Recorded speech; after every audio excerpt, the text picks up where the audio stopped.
Today I'll be showing you the preview of narrative play from the new Kill Team.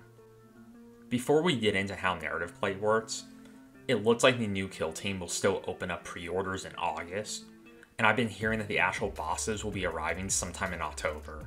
Just wanted to give you all a heads up on what the actual timeline for this game looks like. But on to the actual topic here.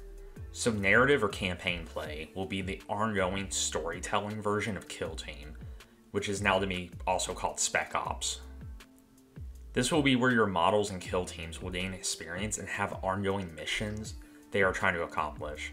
This brings an RPG element and will let you upgrade models, the team as a whole, and gain experience as they accomplish their missions. We got a preview in the data cards that will be used for narrative play. The first is the narrative data slate, which is the data card for your kill team as a whole.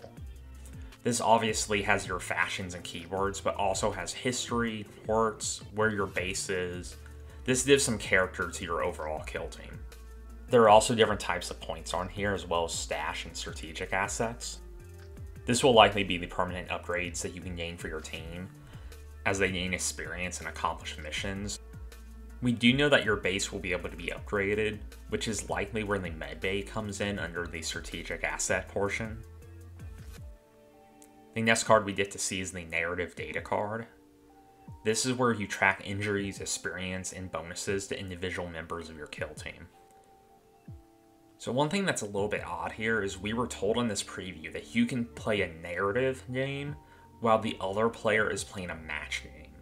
But if one person is playing match, you can't actually use your narrative power-ups and equipments and all your different bonuses you get.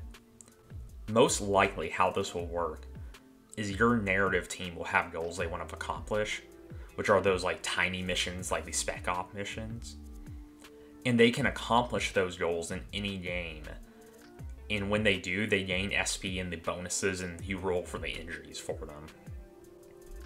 What we don't know is if there will be a way to balance this between narrative teams. For example, if one team has played 50 games with their narrative kill team, and they have every possible upgrade and the fancy equipment, and the other team is a bunch of narrative rookies, is there going to be a way to balance that, or will the more experienced kill team just have a huge advantage?